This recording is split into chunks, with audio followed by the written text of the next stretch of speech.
Your next promotion is within your control, and this podcast shows you how to get there.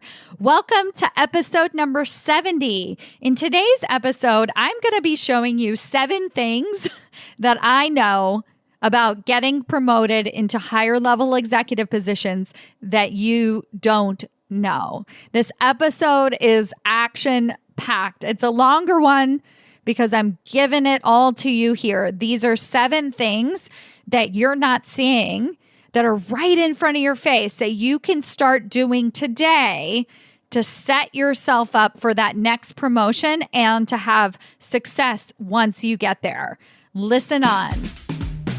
Welcome to Maximize Your Career with Stacy Mayer, a podcast about achieving your career goals while also being yourself.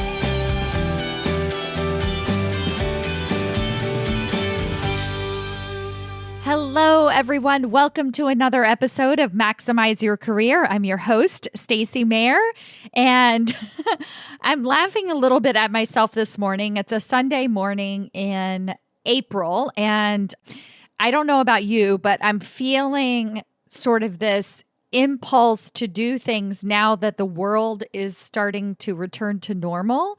And what I mean by that is my daughter went to kindergarten for the first time in person in, her life last week. And I'm realizing things are shifting. Things are changing again. Where are we headed? And I had this epiphany that there are all of these brilliant online yoga classes that exist that were created over the past year. And I haven't been paying attention to them. And I could pay attention to them. And now that they're probably going to go away in the next 6 months, I'm like, ooh, I have to start taking yoga classes with all my favorite teachers from all over the world who are now online. So I'm laughing at myself this morning as I record this episode because I just took a brilliant yoga class this morning from a lovely, lovely teacher where I used to, before kids, attend her classes 3-5 days a week. And now I can do it online. So anyway, I'm just sharing that with you as a little reflection as we all start to enter these new changes that are going to come up in our world again, and maybe perhaps take advantage of some of those opportunities that are right in front of our face, right? That we just kind of forgot about as we got busy again in our normal everyday life. So I wish that for you as we make this change. Another thing that I want to share with you before we get started in today's episode is we are actually at the halfway point of my current group of Executive Ahead of Time. Executive Ahead of Time is my 6-week group coaching intensive that sets you up for your next promotion and gives you success once you actually get there. And so the second piece that I want to share with you in some of the wins that my students are experiencing is that sort of sets you up for success once you actually get the promotion. So there are 2 students in the group that came and joined Executive Ahead of Time because there were potential opportunities right in front of them. So they weren't trying to go for the promotion. They were trying to get themselves set up literally to accept the promotion. So if this is you, listen on. I want to share with you quickly their experience. And if this is not you, if you're the person who really wants the promotion and you're desperately trying to get it and you're trying to get the recognition that you deserve already, then listen to this too, because this is a huge part of the promotion process is really saying yes, and not just saying yes to yourself, but saying yes to your ability to succeed at that role. So let me give you an example. We have an amazing student. We just recently, because we're at the halfway point, we did a reflection, like what were your goals at the beginning of the program and what are your goals now that you're halfway through the program, and how are you evaluating your progress, what's working for you, what's not working for you, and what do you want to do differently over the remaining 3 weeks of the program. And she said, I feel like a totally different person now. Right? So she wanted to look back at her original goals because it was like, I feel like so much has changed in just 3 weeks. So situation is that she works for a small company And she basically has the opportunity to become the CFO. She is the top of the financial department. In fact, I think she's one of the only people in the financial department at her organization. And she has an incredible relationship with the owner / CEO of the organization. But yet there's part of her that really wants to embody, I guess you could call it like work-life balance, but that her family life, her personal life is so important to her that she couldn't see herself in a CFO position without working around the clock, without stress, without the burden, without having to prove herself constantly, even though nobody around her was telling her any of this. But her examples in her life of CFOs or people in these senior executive positions are people who are basically workaholics. They're probably men for the most part. And they're people who are just willing to sacrifice and give up things so that they can have this higher title. And that just wasn't her. So in the process of finding her confidence, she was able to find her voice to actually, now this is what she's truly saying yes to by becoming the CFO. She's saying yes to her ability to set boundaries. Okay, she is saying yes to this CFO position. So now, after being a part of this program and really understanding what that looks like to both accept the role, have success once you get there, that success is having the energy to be able to do the job and not be sucked into the weeds, to be able to create boundaries for herself, to build out the team that she needs, to ask for what she wants. That is how she's going to have success at the senior executive role. And that is how she's going to be able to say yes to becoming the CFO. So she is now a changed woman because she actually can see herself in that position successfully. This is huge, everyone. I really want you to hear this. So part of the reason that you're not able to get promoted into a senior executive role is that because part of you doesn't actually want it. Right? So really check in with that and see if that's true. So am I trusting myself that once I do get into that position, that I'll be able to set the boundaries that I need, that I will be strong enough to have success and have a brilliant, amazing home life, be able to spend maybe even more time with my family, because now I'm getting paid for my ideas instead of the hours that I'm working. And another woman in our group, same situation. So she works for a small nonprofit and she's basically the head of human resources. And she has the opportunity to eventually become the CHRO, but she doesn't even know if she wants it.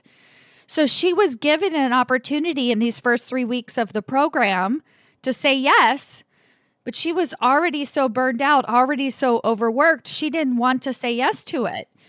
But because she was in this incredible community of other women, people who were all saying yes to their boundaries, she believed that she could do that too. So she said yes to the promotion. And she's also saying yes to her ability to trust herself, to set boundaries, and to be super duper successful once she gets into that position. So congratulations to everyone who's been through my Executive Ahead of Time program, where I cannot wait to see, and I'll keep you all updated on the next 3 weeks and see what really comes out of this program. Now, in today's episode, I'm actually going to share with you a few secrets. These are some things that I know that you don't know. It actually reminds me of the game like Riddle, Riddle, Marie. I see something that you don't see and the color is blue. And you're looking all around, you're like, blue car, blue, and it's something that's like literally right in front of your face. And then you're like, oh, that's what it was the whole time. So this happens to me all the time because I am constantly working with brilliant, incredible corporate leaders who are basically have all the abilities in the world to get themselves promoted, but they're missing the things that are right in front of them. So I started to make a list of 5 things that I know that you don't know. And that list turned into 7 things that I know that you don't know. And I'm going to point those out to you today because in an effort to, by the end of today's episode, you can't unsee it, right? Now that you see the blue car that's right in front of you, you can't unsee it. And you will start to see the success that you already deserve. So the first thing, and this is one of the simplest things because it comes up all the time because people are actually joining a program and or hiring a coach when they're working with me, is number one is that executives, your boss, your leadership team loves that you're getting coaching. So this is something that I know that you don't know because most people that I meet aren't quite sure about that one, right? And time again, they hire me as their coach or they join something like executive ahead of time and they feel like they need to keep it on the DL, right? That they can't really tell anyone that they're taking a professional development course. And it makes sense because you don't see people at your organization walking around saying, hey, I'm taking a course to get a promotion. Hey, I just hired a coach because I want to take my career development seriously because it really matters to me to be in the C-suite someday. You know what you see around you? You see two things. You see other women, especially, or male minority leaders who are downplaying their abilities. They're sort of keeping it under the rug, right? They don't want to brag, so they're not actually actively, outwardly talking about it. Or you see people who are just really, really successful, but they seem like special unicorns. They don't seem like you. They seem like somebody different than you. So you don't really understand or see yourself in their shoes, right? But if you're somebody who has really strong mentors or guides in your career and you're having very open and honest conversations, one of the first things that they'll tell you is to get support, to hire a coach. They'll talk about their own success stories as I had a coach, I had a team of support, I had people who challenged me around me. So the first thing I want you to realize is that executives love that you are getting coaching. So what does this mean? Okay, great, Stacy. Executives love that I'm getting coaching. Who cares? Right? Okay, fine. They love it. Right? But not only are they cool with it, they respect it. So when you're thinking about what it's going to take to transition you into a higher level executive position, one of the things it's going to be is being transparent about your desire to be in an executive level position. So when you start to share with people that, hey, I joined executive ahead of time because I'm serious about getting into a higher level position this year, they're going to respect that. They're going to know, oh my gosh, Sandra takes her career seriously. Let's start listening to her. She cares about this organization. She wants to do more. So really start to own that, and you're going to see opportunities just open up for you just because you're taking your own professional development seriously, just because you hired a coach, just because you joined a program like Executive Ahead of Time. Doors and opportunities will open up for you. The second thing I want you to know is your company's professional development plan has nothing to do with you. So this is the second thing that I know that you don't know. So many people tell me that their company already has a professional development plan and they're following it and they're working with HR to kind of figure out, they're tagged as a high potential leader and such and such and such. So your timeline, your desire for more does not match what their timeline is for you, right? So HR organizations need to put on a good front. And there are a lot of organizations that are really incredible, and it's not just a front. They really, really, truly want to support their employees, want to give them opportunities. But one of the reasons that there aren't as many minorities in higher level executive positions is because the rubber doesn't meet the road, right? So on the surface, they care about your professional development. Certainly in press releases they do, and they might offer courses that support that. But if you still feel like you're stuck, it's because they're not actually pushing you. Because you know what they actually care about? They care about their bottom line, right? They care about you hitting your targets. They care about you doing your work and doing a great job at your work. And you getting a promotion, you getting into a higher level executive position is not their top priority. You are the only person who cares about you. Seriously.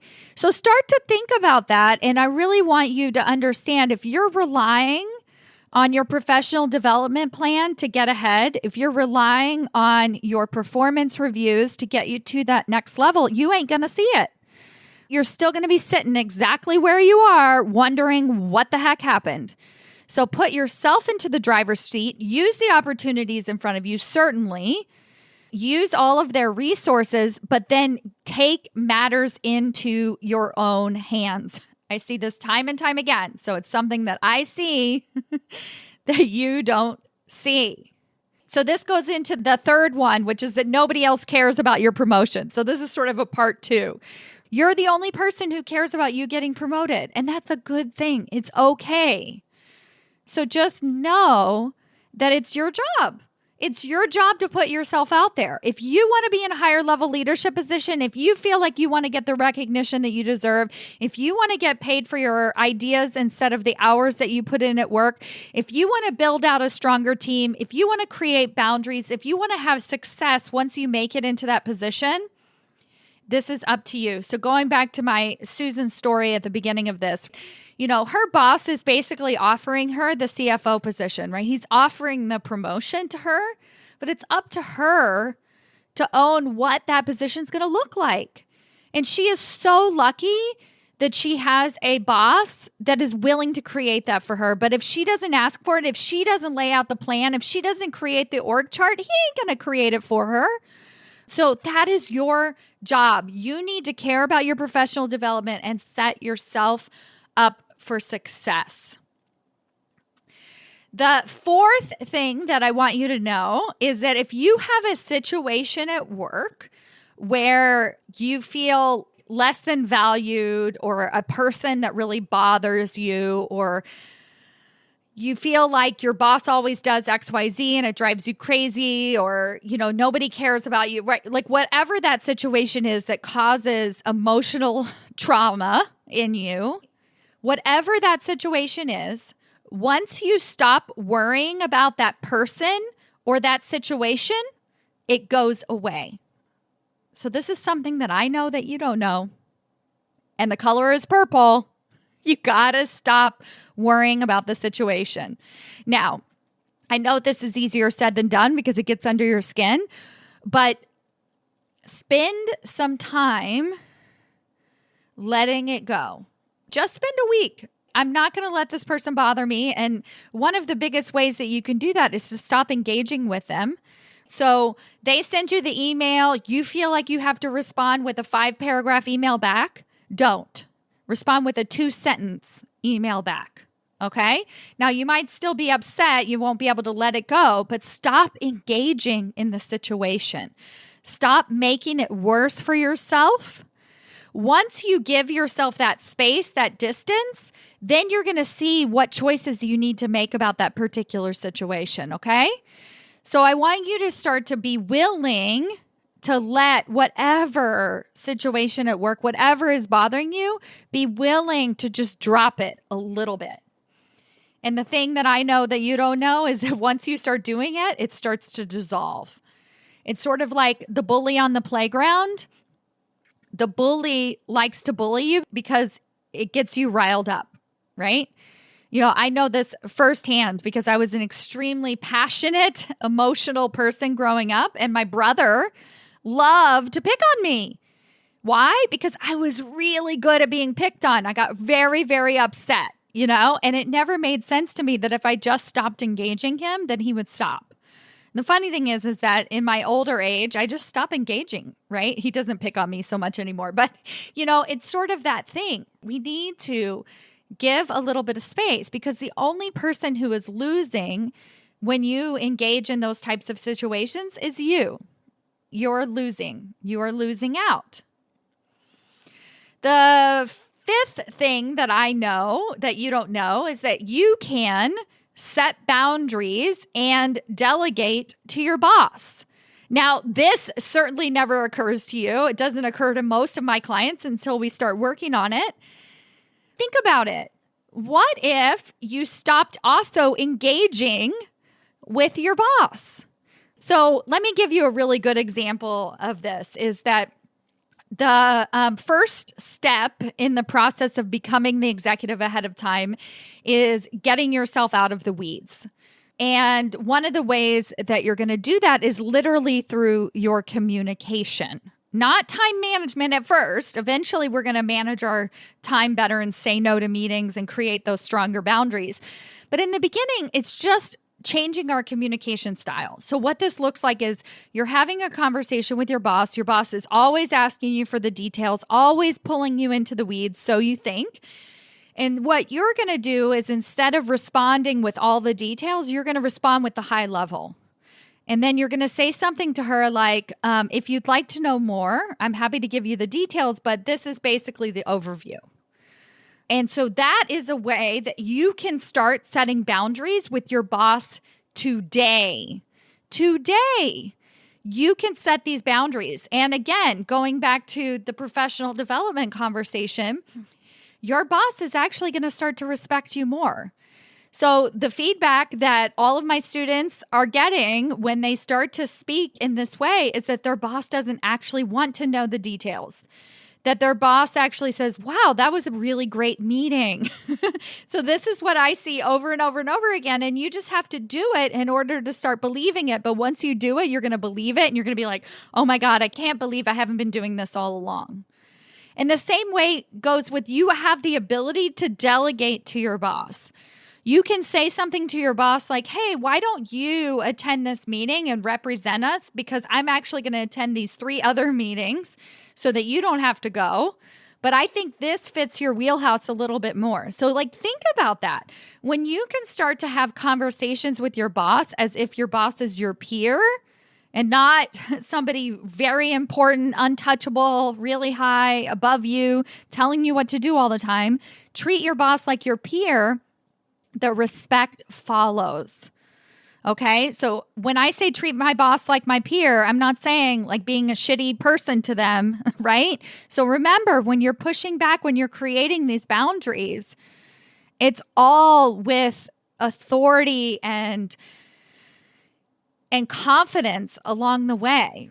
So it's not being angry or saying, no, I'm not going to do that, right? You're finding a way to do that confidently and clearly and specifically. So this is the way you're going to start to do that. The 6th thing that I know that you don't know is that you are not actually going for a promotion. So I talked before about waiting and following your professional development plan. This is sort of in line with that. If you meet a successful executive, somebody who is in a really high level position, oftentimes they will list out the things that they did to get there. And it's a good exercise actually to ask them what they do to get there. And I'm not talking about that you have to work around the clock. I'm just saying that you have to start acting smarter and really be taking action weekly towards actively maximizing your career. This is what being a corporate badass means, is that you're both really great at your job and you're really great at managing your career. You're doing it deliberately. You're making choices on the regular for your career and not just to be good at your job. So again, the thing I see that you don't see is that you're not actually going for a promotion, and it's going to piss you off. You'll be like, yes, I am. I want a promotion so bad. I'm like, well, your actions don't match it. And so really start to ask yourself and listen to these podcast episodes and say, okay, am I really going for a promotion, or am I just spending time and focusing on my job and making sure that I'm good at my job and putting in the hours for my job, or am I deliberately managing my career and my life? And the 7th thing that I know that you do not know is that you can have skip level conversations with your boss's boss as much as you want. And here is why. You are allowed to talk about your professional development with other people. So many people don't want to have the conversation with the boss's boss or other executives that are really high above them because they feel like they're going behind somebody's back. But if you're talking about your professional development, if you're getting advice from them from a professional development, from a career standpoint, as opposed to going above your boss to ask for questions about your job, that is going above your boss. That is going around them. So like sometimes we're inclined, like our boss is blocking us or feel, not from a professional development standpoint, but from a work standpoint, or you don't have a great relationship with your boss. So you want to go to your boss's boss to get them to solve your problems and to help you through some of these obstacles. That's not what I'm talking about. What I'm talking about is mentoring style conversations. So I created a process that I teach inside of Executive ahead of time called 15-minute ally meetings. And in this process, I teach you exactly how to have these skip level conversations, exactly how to have regular professional development conversations with your CEO. If you want to, you can do that. You are allowed to do that. So that's the seventh and final thing that I know that you don't know, is that you're allowed to have skip level conversations with anybody who the heck you want to. And I encourage you to do so. How much fun was this? There are so many things that I know that you don't know. And I'm so glad that you now know them. So number one, executives love that you are getting coaching or that you join programs like Executive ahead of time. They love it. They love it. They love it. Number two, your company's professional development plan for you has nothing to do with you. They don't actually, and this is number three, care about you getting a promotion. You're the only one who cares about it. So you have to take matters into your own hands.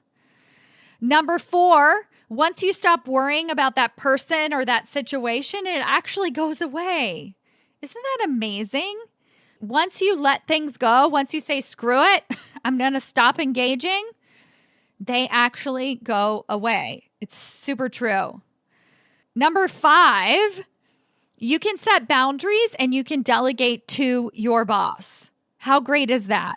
And once you start to do that, you can get respect and they start to see you as a peer, which essentially means as somebody who is ready to get promoted into a senior executive leadership position. Number six is you are not actually going for a promotion, right? And I know this because I know what it takes to get promoted into senior executive leadership positions. And many of you guys are going about it the wrong way. But that's the good news. It means that it's not helpless. It means that it's not about you. You're just doing the wrong things. You're going about it the wrong way. And I can help you. And number seven is that you can talk to your boss's boss about your professional development. In fact, that is one of the steps that it's going to take to get you into that higher level leadership position. So that's it. Those are 7 things that I see that you don't see, but now you do. How great is that? So after listening to this episode, I would love, love, love to hear from you. Please connect with me on LinkedIn. I'm at Stacy Mayer, Mayer. Connect with me and shoot me a little personal message and let me know. Let me know which one of these you were like, oh my gosh, I can no longer unsee that. I now know exactly what I need to do to get ahead. And if you really go for it, write us a review. Please go to iTunes. Not only do I love the reviews because it tells me that this work actually matters and that it's making a difference in your life, but it helps other corporate women and male minority leaders find this podcast because, as I've said today, there is something different that you can start doing to get yourself promoted into those higher level leadership positions. And I am honored to help you get there. Thank you so much for listening and have a wonderful day. Bye.